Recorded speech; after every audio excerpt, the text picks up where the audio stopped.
He called her pregnancy a lie and blocked her everywhere. 5 years later, a little girl with his eyes and failing vision made him face the truth. Adam Clark had always believed that control was the same as clarity.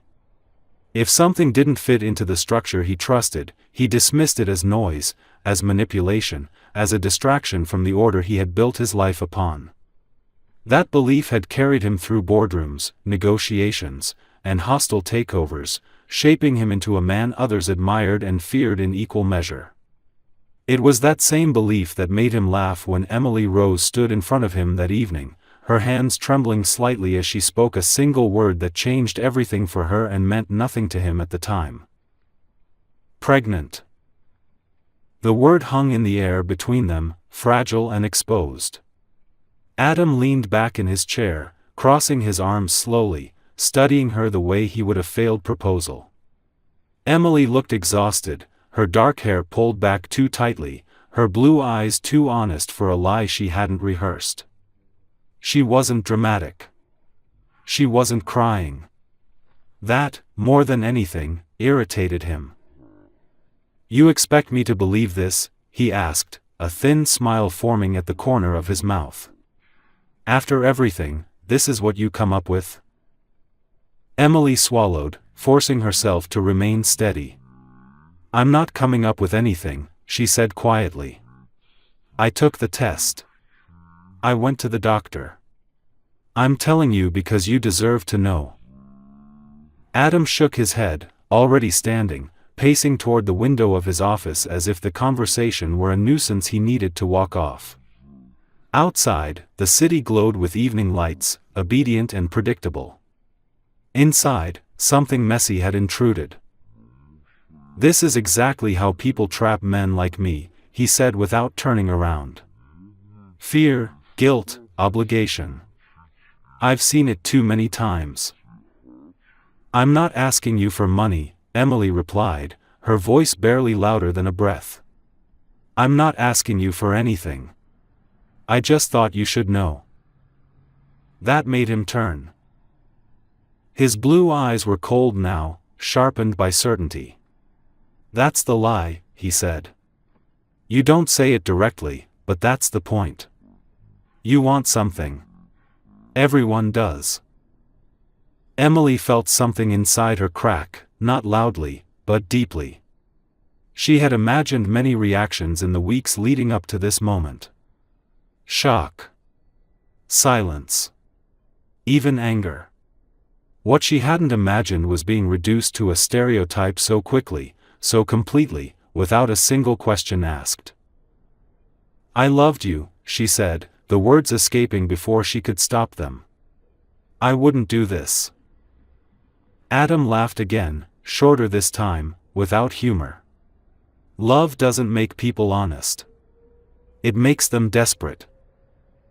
The room felt suddenly too small. Emily realized then that no amount of truth would matter if he had already decided who she was.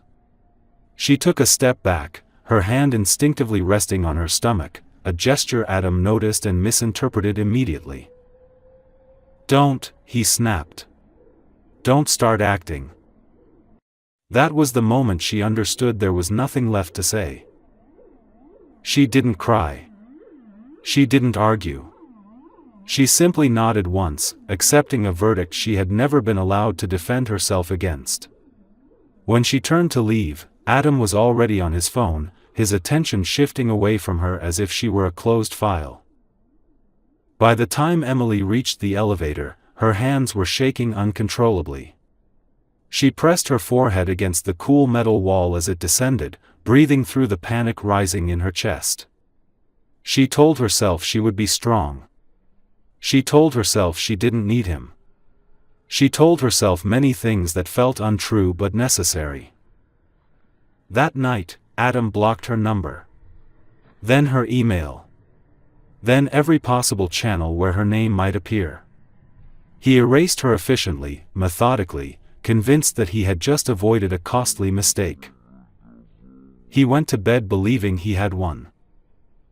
He had no idea that in doing so, he had just walked away from the most important truth of his life, one that would wait quietly for 5 years before demanding to be seen. The weeks that followed unfolded slowly, each day stretching longer than the one before, as if time itself had decided to test Emily's resolve. The silence Adam left behind was absolute. No messages slipped through by accident, no missed calls appeared, no unanswered questions lingered on the edge of hope. He had erased her completely, and that finality forced her to confront a future she had never planned to face alone. Morning sickness came in relentless waves, often catching her on crowded buses or in the narrow bathroom of her small apartment, where she learned to brace herself against the sink and breathe until the dizziness passed. She kept working, even when her body begged for rest, because stopping felt dangerous. Work meant routine, and routine kept fear from taking over entirely. At night, when the city quieted and there was no one to perform strength for, she allowed herself to sit on the edge of her bed and cry softly, one hand resting on her stomach, whispering apologies to a life that had not asked to begin under such circumstances. The first doctor's appointment confirmed what she already knew but had not yet fully accepted. The pregnancy was real, healthy, and moving forward with or without Adam's belief. Hearing the heartbeat for the first time broke something open inside her, not into despair, but into fierce determination. That sound anchored her, made the situation tangible in a way words never could. Whatever happened next, she was no longer alone in the world.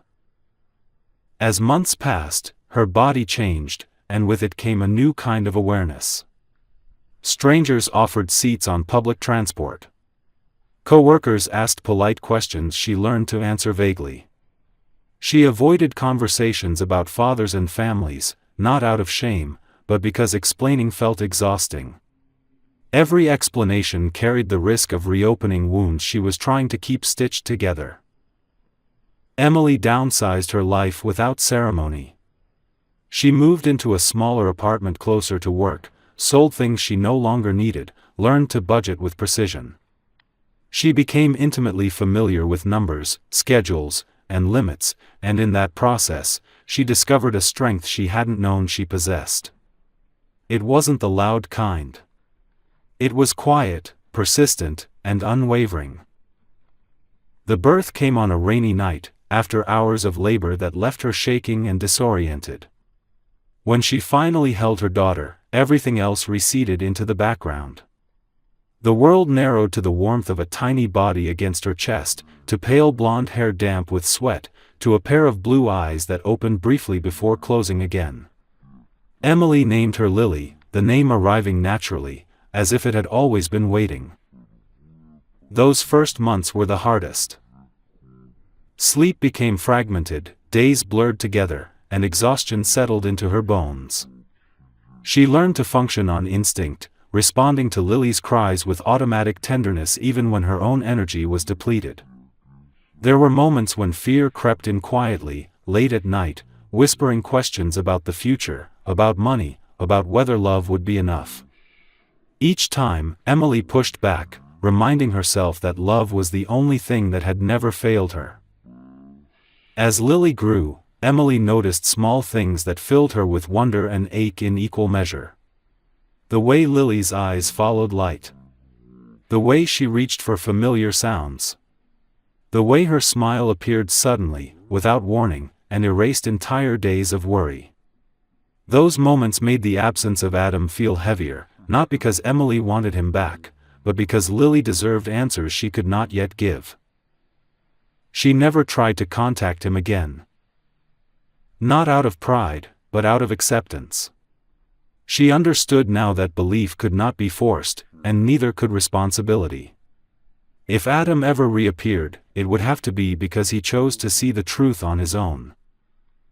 Until then, Emily built a life defined not by abandonment, but by resilience. She learned to be both mother and anchor, both softness and strength. And in the quiet rhythm of caring for her daughter, she began to believe that even without the man who had walked away, she and Lily would be enough. The first signs that something was wrong arrived so quietly that Emily almost dismissed them as imagination. Lily was barely 2 when Emily noticed how close she held books to her face, how she tilted her head slightly when trying to focus on pictures, how she hesitated on playground steps that other children ran up without fear. At first, Emily told herself it was just caution, just a sensitive child learning the world at her own pace. Mothers learned not to panic at every difference. But the doubts grew. At daycare, a teacher gently mentioned that Lily often missed visual cues during group activities, that she struggled to recognize shapes from a distance. Emily smiled, thanked her, and carried the concern home like a weight she pretended not to feel. That night, she watched Lily play on the floor, carefully stacking blocks inches from her face, her small fingers moving with intense concentration. The sight filled Emily with a cold, creeping fear she could no longer ignore. The first ophthalmologist appointment came quickly after that. The clinic smelled of disinfectant and quiet worry, the walls lined with cheerful posters that felt almost cruel in their optimism. Lily sat on Emily's lap, clutching her favorite stuffed rabbit, her large blue eyes blinking behind temporary test lenses. She didn't cry. She trusted completely, and that trust hurt more than tears ever could. The doctor was kind, careful with his words, but the concern in his expression was unmistakable. "We need more tests," he said gently. "This isn't something we should ignore." More tests led to more appointments, more specialists, more waiting rooms where Emily learned to read bad news in the pauses between sentences. Each visit chipped away at denial until there was none left to cling to. Finally, the words were spoken clearly, without softening. Lily had a progressive condition affecting her eyesight. Without surgery, her vision would continue to deteriorate. Emily felt the world narrow to a single, suffocating point. She nodded, asked questions, took notes, all while a roaring filled her ears, drowning out everything else. The cost of the operation was explained next, and the numbers felt unreal, disconnected from reality, like figures from someone else's life. She knew immediately that no amount of budgeting or overtime would be enough. At home, Emily sat on the floor beside Lily's bed long after she had fallen asleep. She watched her daughter's chest rise and fall, memorizing every detail of her face as if afraid that memory alone might not be enough one day. The fear that had once been abstract now became sharp and constant, a presence she carried with her everywhere. Lily began wearing glasses shortly after her 3rd birthday. They were too big for her face, sliding down her nose no matter how often Emily adjusted them. Lily hated them at first, pushing them away in frustration, asking why other children didn't need them. Emily explained as simply as she could, turning it into a story about special eyes and extra help, smiling until her cheeks ached. "Mama," Lily asked one evening as Emily tucked her into bed, "will I always be able to see you?" The question landed without warning. Emily swallowed hard, forcing her voice to stay steady. "Yes," she said softly. "I'll always be right here." She turned away quickly after switching off the light, tears blurring her vision as she leaned against the hallway wall. It wasn't the question itself that broke her, but the knowledge that she didn't truly know the answer. Love did not guarantee outcomes. It only guaranteed effort. Emily worked harder than ever. She took on extra shifts, freelance projects, anything that paid even a little more. She sold furniture, jewelry, pieces of her old life she had once imagined passing down. Every dollar went into a separate account marked only by a single word: surgery. The balance grew painfully slowly. There were nights when exhaustion overtook her completely, when she sat at the kitchen table staring at unpaid bills and medical estimates, her hands trembling with the urge to scream. In those moments, anger finally surfaced, not loud or explosive, but quiet and corrosive. Not at fate. Not at doctors. At the man who had laughed and walked away, who had decided a truth was a lie and left her to face consequences he would never see. And yet, even then, she did not reach for her phone. She had learned that some doors, once closed, could not be forced open without breaking what stood behind them. Lily needed calm, not chaos. Stability, not resentment. So Emily swallowed the anger and turned it into action, into planning, into relentless forward motion. By the time Lily turned 5, Emily knew one thing with painful clarity. Time was no longer on their side. The surgery could not wait forever, and neither could hope alone. Somewhere deep inside her, a thought she had buried for years began to stir, unwelcome and terrifying. Sooner or later, the truth would surface. And when it did, it would change everything. The clinic felt colder than Adam expected, despite its spotless floors and warm lighting designed to reassure donors and patients alike. He had walked through hospitals before as part of charity initiatives, smiling for cameras, shaking hands, listening to carefully prepared summaries about lives improved by funding. That morning was no different in intention, yet everything inside him felt unsettled, as though something invisible had shifted before he even stepped through the doors. He reviewed documents on his tablet as he moved down the corridor, barely registering the names of departments or the muted sounds of footsteps around him. His mind was focused on efficiency, on schedules, on the next meeting waiting on his calendar. He did not expect memory to ambush him. Then he saw her. Emily stood near the reception desk, her dark hair loosely tied back, one hand resting protectively on the shoulder of a small girl beside her. The child wore oversized glasses that slid slightly down her nose as she laughed at something her mother whispered. There was a softness in Emily's posture that stopped Adam mid-step, a familiarity so sharp it felt like a physical blow. For a second, he told himself it couldn't be her. 5 years was a long time. Faces changed. People moved on.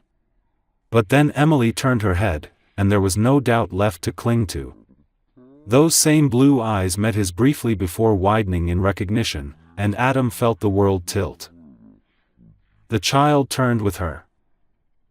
Adam's breath caught painfully in his chest. The girl's blonde hair caught the light, her face small and serious as she studied him through thick lenses. But it was her eyes that froze him in place. Blue. Unmistakably blue. Not just similar, but identical to his own, the same clear shade that stared back at him from mirrors every morning. Time slowed to a cruel crawl. Emily saw the moment recognition struck him and felt her body tense instinctively. She stepped slightly in front of her daughter, not to hide her, but to ground herself. She had imagined this encounter countless times in her darker moments, always pushing it away as unlikely, unnecessary, dangerous. She had not imagined it would happen here, of all places.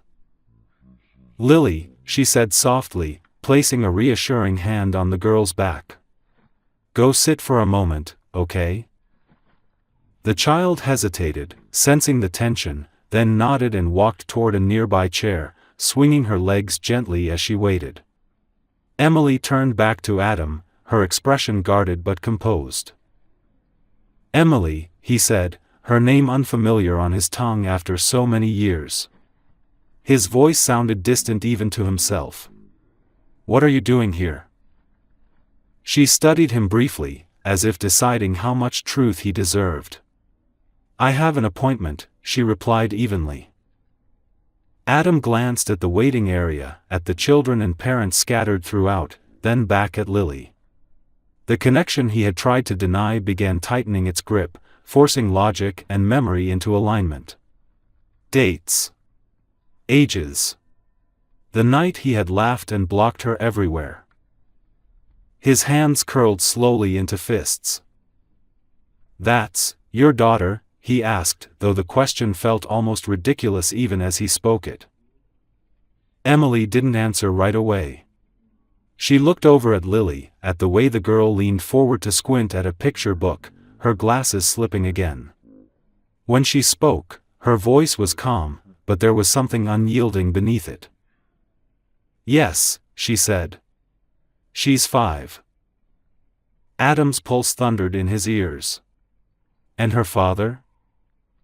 Emily met his gaze directly now. "You already know the answer." The weight of that sentence pressed down on him with suffocating force. He wanted to argue, to deny, to demand proof, but his body betrayed him first. His knees felt weak, his chest tight, the air suddenly difficult to draw in. This was not a trap. This was not manipulation. This was consequence. "Why didn't you tell me?" he asked quietly, the question stripped of accusation and filled instead with disbelief. Emily's lips pressed into a thin line. "I tried," she said. "You decided I was lying. And then you made sure I couldn't reach you." Silence stretched between them, heavy and undeniable. Adam looked at Lily again, really looked at her this time. He noticed how carefully she moved, how she leaned forward to see, how she rubbed at her eyes with small, tired gestures. A chill ran through him. "What's wrong with her?" he asked, dread creeping into his voice. Emily hesitated. This was the moment she had sworn would never belong to him, the moment of vulnerability she had guarded fiercely. But the truth was already unraveling. "She needs surgery," she said quietly. "If we wait too long, she could lose her vision." The words hit him harder than any accusation ever could. Adam felt something inside him fracture completely. Not anger. Not pride. But the fragile illusion that he had walked away from a lie rather than a life. He stood there, surrounded by strangers, staring at the child he had never known, and for the first time in years, certainty abandoned him entirely. He had believed blocking the truth would make it disappear. Instead, it had been waiting for him. And now, there was no escape left. The hours after that encounter passed in a haze Adam had never experienced before. He left the clinic without completing the visit he had come for, walking past assistants who called his name, past donors who expected his attention, past a life that suddenly felt irrelevant. He sat in his car for a long time without turning the engine on, his hands resting on the steering wheel as if gripping it could keep the world from tilting further out of control. A daughter. The word echoed relentlessly, reshaping every memory he had tried to seal away. 5 years ago no longer felt distant. It felt immediate, raw, and unforgivably close. He replayed the moment Emily had stood in his office, the steadiness of her voice, the way he had dismissed her without a single question. The certainty he had once been so proud of now felt like a weapon he had turned on himself. He drove aimlessly, streets blurring together as his thoughts spiraled. He thought about Lily's glasses, too large for her face, the way she leaned forward to see. He thought about the word surgery and how calmly Emily had said it, as if she had already exhausted every other emotion before allowing fear to surface. That quiet strength unsettled him more than anger ever could have. By the time he returned home, night had fallen. The apartment lights came on automatically, revealing a space that suddenly felt hostile in its perfection. Everything was expensive. Everything was empty. Adam stood in the middle of the living room, surrounded by silence, and felt something he had never truly known before: shame. He poured himself a drink and set it down untouched. His phone lay on the table beside it, heavy with possibility. For the first time in years, he unlocked the blocks he had placed so decisively, scrolling through old messages that stopped abruptly 5 years earlier. Emily's name sat there, waiting, unchanged. He didn't call. Not yet. Instead, he began to read. Medical articles. Clinical explanations. Progressive childhood vision loss. Surgical windows. Risks of waiting too long. Each paragraph tightened the knot in his chest. He understood numbers. He understood consequences. And the more he read, the clearer it became that time was the one thing Lily did not have. Sometime near dawn, Adam finally broke. He sat on the edge of his bed and pressed his palms to his face, breathing unevenly as the weight of reality settled fully onto his shoulders. Tears came without warning, hot and humiliating, streaking down a face that had not cried since he was a child. He cried not only for Lily, but for the years stolen from her, for birthdays missed, for first words he never heard, for fear she had carried without him. He cried because for the first time, there was no one else to blame. When the tears subsided, what remained was resolve, sharp and undeniable. This was not a problem he could delegate. Not a mistake he could apologize away. This was a life that demanded action, humility, and patience in equal measure. He called Emily the next morning. She didn't answer immediately. When she finally did, her voice was calm, guarded, unsurprised. "I'm not calling to argue," Adam said quietly. "And I'm not calling to make excuses." There was a pause on the line. "I want to help," he continued. "With the surgery. With anything. No conditions." Emily exhaled slowly. "This isn't about money," she replied. "It never was." "I know," Adam said. "But it's what I can do right now. And I need to do something." Another pause followed, longer this time. "She has an appointment next week," Emily said finally. "You're not obligated to come." "I want to," Adam answered immediately. "If you'll allow it." Emily did not promise anything. She did not soften. She simply said she would let him know. When the call ended, Adam sat motionless, staring at the phone as if it might disappear. He understood now that reappearing in their lives would not erase the past. Trust, if it ever came, would arrive slowly and without guarantees. But for the first time since the night he had laughed and walked away, Adam was no longer running from the truth. He was walking toward it. And whatever waited on the other side, he knew one thing with painful clarity. This time, he would not turn away. The appointment came sooner than Adam expected, and the days leading up to it passed with an unfamiliar slowness that left him restless and exhausted. He found it impossible to focus on work, canceling meetings without explanation and delegating decisions he would normally never release. For the first time in his career, control felt meaningless. There was nothing he could negotiate or command to make this easier. When he arrived at the clinic that morning, he waited outside longer than necessary, steadying his breath before going in.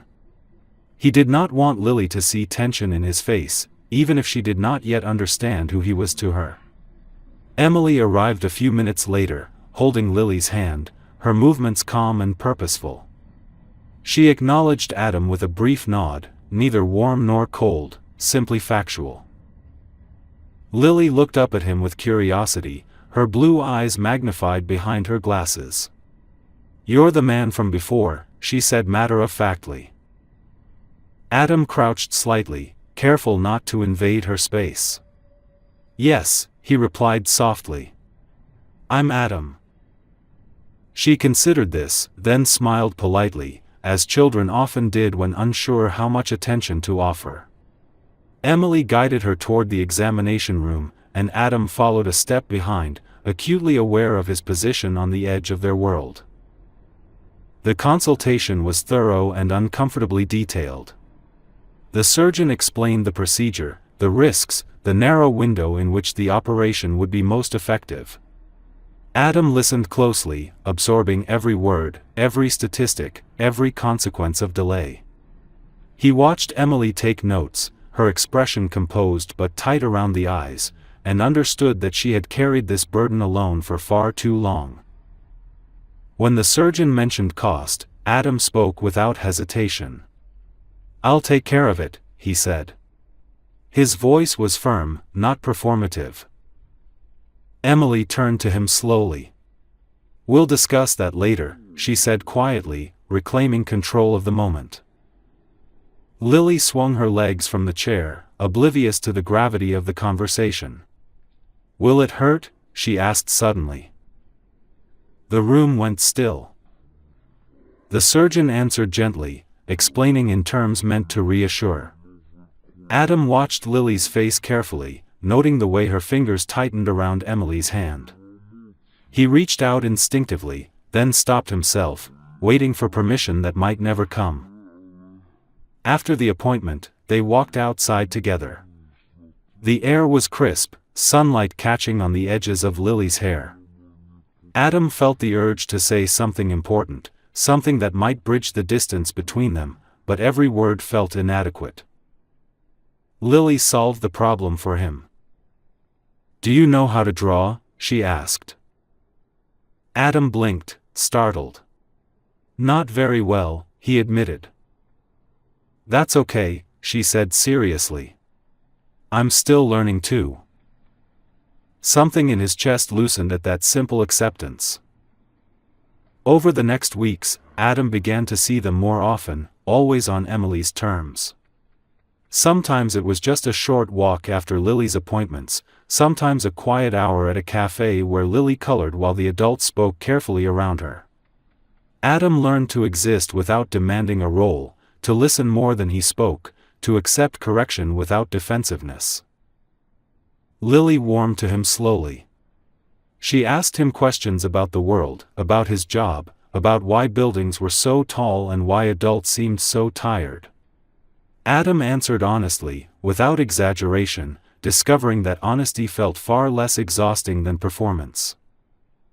One afternoon, as they sat on a bench in a small park, Lily leaned against his arm without looking up. The contact was light, casual, unintentional.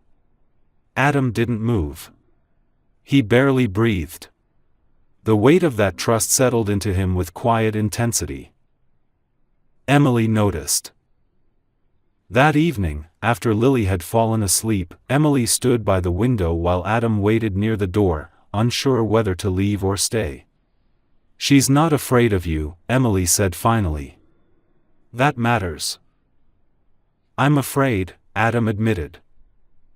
She turned to him, surprised by the honesty. "Of what?" "Of failing her," he said.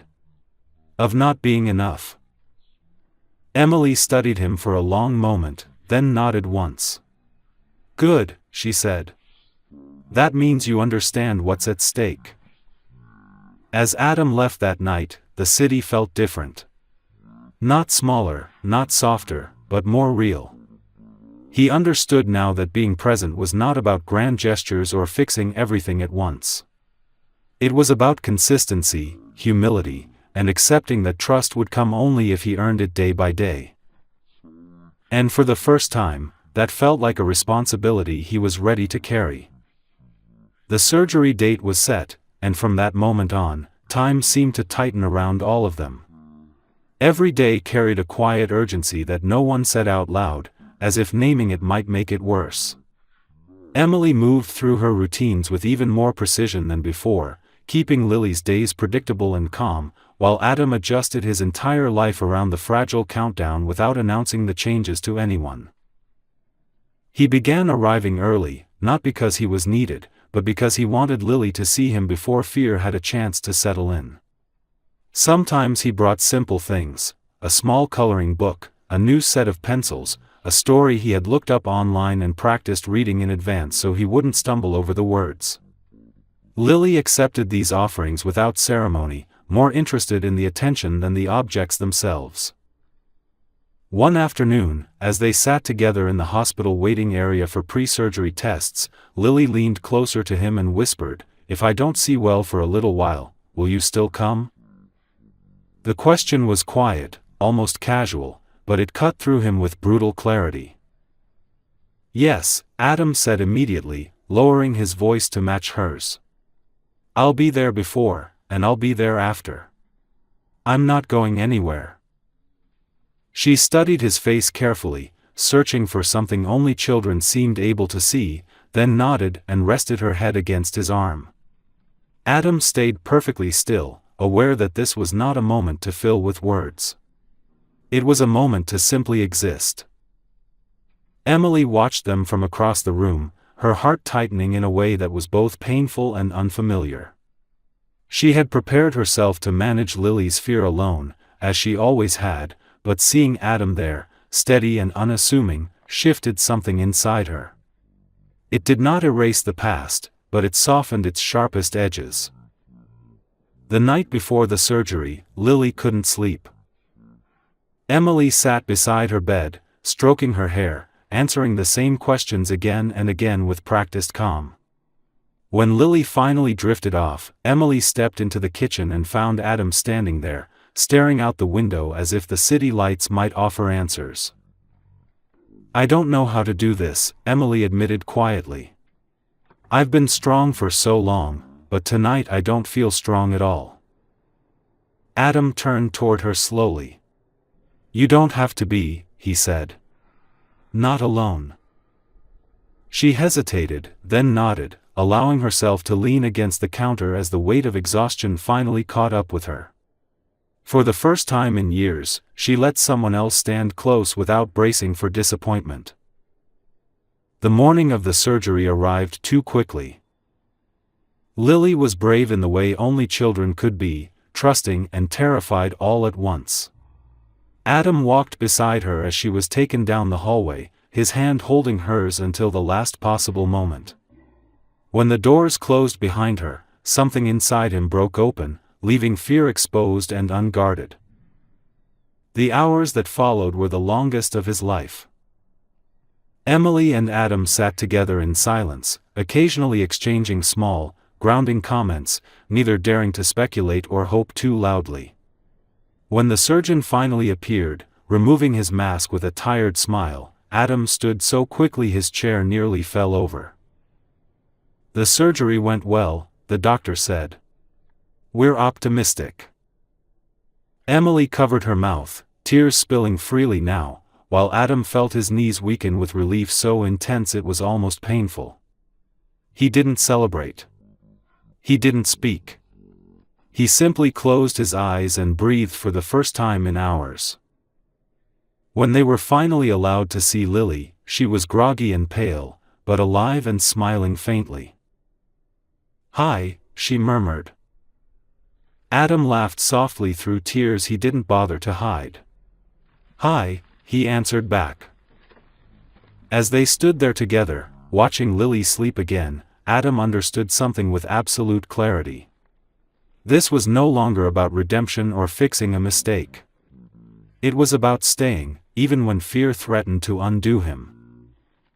And this time, he knew, staying was the only thing that mattered.